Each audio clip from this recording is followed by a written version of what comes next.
profesionalisme dan netralitas Bawaslu ini bisa menjadikan Bawaslu mendapat kepercayaan ya, karena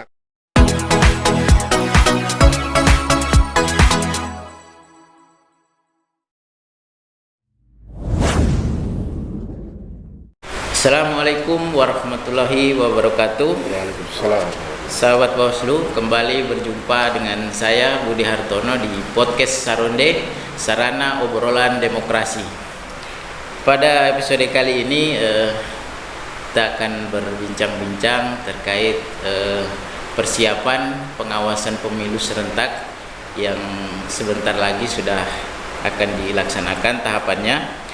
Untuk itu saat ini telah hadir bersama saya Bapak Sulistyo selaku tenaga ahli Bawaslu Republik Indonesia. Selamat datang Pak di podcast Saronde. Ya. Gimana kabar Pak hari ini Pak? Baik. Kalau boleh tahu sudah berapa kali Pak berkunjung di Gorontalo? Ini saya yang ketiga. Oh, yang ketiga.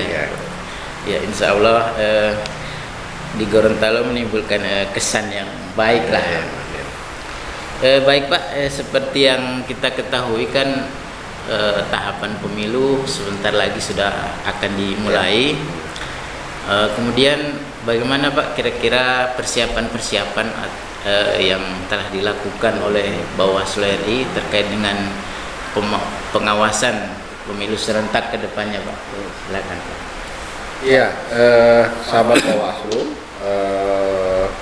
dalam acara podcast Saronde, Saronde, seperti sering dibicarakan di media bahwa memang KPU merencanakan memulai tahapan itu di tanggal 14 Juni. Artinya ini sebentar lagi ya. Iya.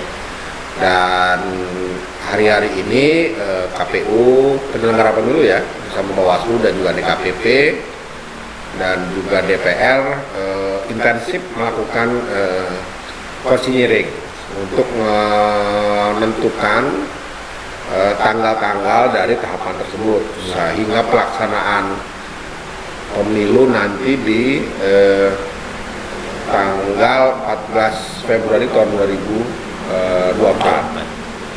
Nah, termasuk juga pasca penghitung biasanya kan suka ada jadwal untuk sengketa sehingga nanti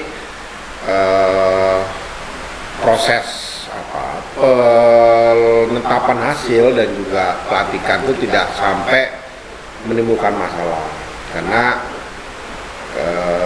seperti kita ketahui anggota DPR kita itu kalau di kabupaten kota mungkin tidak sama ya habis periodenya. Jadi kalau DPR RI itu dia dilantik 1 Oktober. Jadi sebelum 1 Oktober sebenarnya seharusnya sudah ada DPR RI terpilih yang tentunya nanti akan menggantikan DPR RI yang sekarang ini. Itu juga nanti presiden. Ada presiden itu dilantik tanggal 20 Oktober di tahun 2024. Nah, ini juga sekaligus perhitungan ini agar nanti karena bulan Novembernya kan kita sudah akan pilkada. Iya. Dan kita berharap sebenarnya walaupun mungkin di tahapan pemilu akhir dan di tahapan awal pilkada itu mungkin saja terjadi irisan. Tapi tidak terlalu panjang. Nah, jadi sebelum kita menentukan persiapan pengawasan, Bawaslu ingin memastikan agar dari segi waktu ini tidak menimbulkan masalah soal tahapan pemilu kaitannya dengan akhir masa jabatan DPR dan juga presiden serta istilahnya irisan dengan tahapan pilkada. Iya.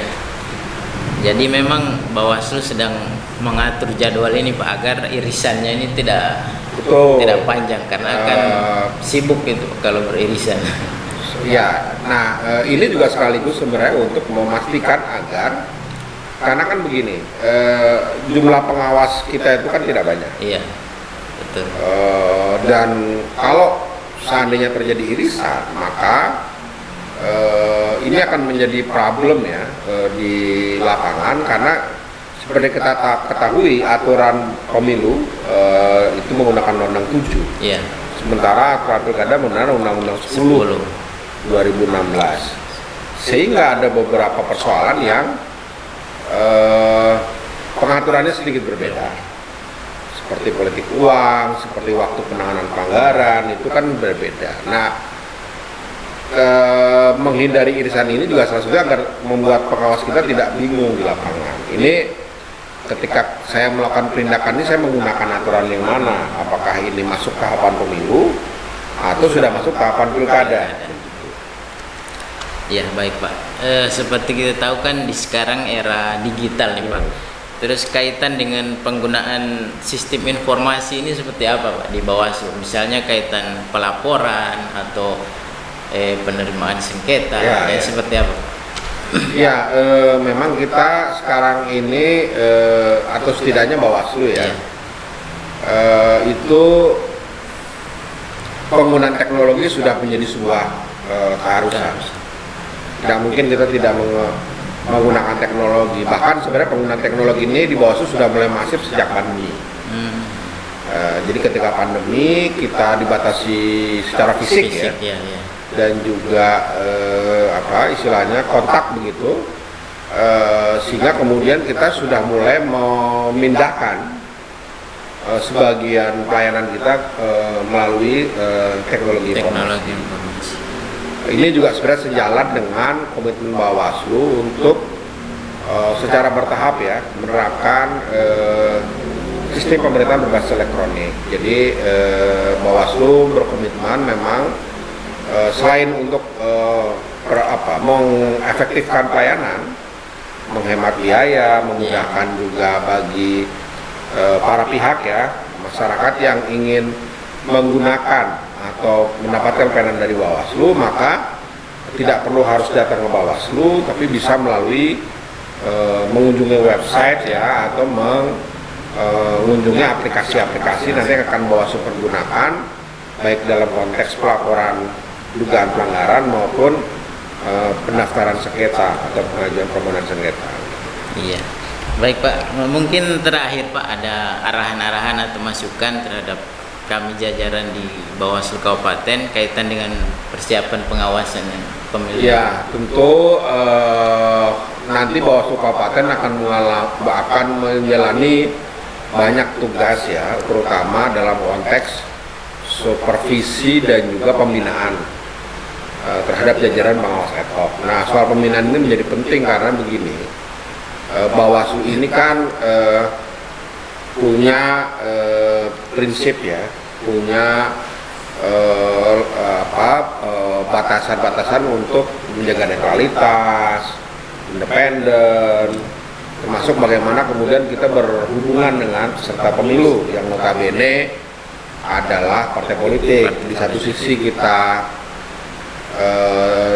tidak boleh memihak, artinya harus melakukan atau memberikan pelayanan yang sama, tapi di sisi lain kita juga harus berkomunikasi dengan erat karena tugas kita untuk melayani mereka sebagai peserta pemilu. Jadi ini tentu menjadi tantangan, terutama pengawas di tingkat bawah yang memang langsung berhubungan dengan peserta pemilu.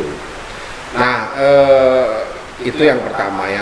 Dan yang kedua adalah semangat ini untuk menjaga independensi dan netralitas ini kan juga harus diteruskan sampai ke tingkat bawah, karena kita tentu menyadari dengan rentang yang cukup luas ya, dari RI misalnya sampai ke tingkat yang paling bawah dalam hal ini PTPS, tentu koordinasinya makin jauh. Dan ini tentu kalau kemudian bisa secara berjenjang dilakukan oleh provinsi, oleh kabupaten kota, maka ini menjadi hal yang mudah-mudahan profesionalisme dan netralitas Bawaslu ini bisa menjadikan Bawaslu mendapat kepercayaan ya, karena kalau kita sudah tidak independen itu pasti masyarakat tidak akan percaya lagi dengan dengan Bawaslu, sehingga dengan percayaan masyarakat kepada Bawaslu, masyarakat juga mau melaporkan atau artinya aktif menjadi pemilih yang cerdas, menjadi pemilih yang kritis dan tidak ragu untuk kemudian melaporkan dan membantu Bawaslu dalam konteks menjaga agar pemilu kita menjadi pemilu yang berkualitas. Baik Pak, kami ucapkan terima kasih telah berkesempatan mengisi acara podcast Saronde pada episode hari ini. Tak lupa saya ucapkan terima kasih juga kepada sahabat Bawaslu yang senantiasa setia menyaksikan podcast Saronde ini. Demikian podcast Saronde pada kesempatan kali ini. Kita berjumpa kembali di episode selanjutnya. Bersama rakyat, awasi pemilu. Bersama Bawaslu, tegakkan keadilan pemilu.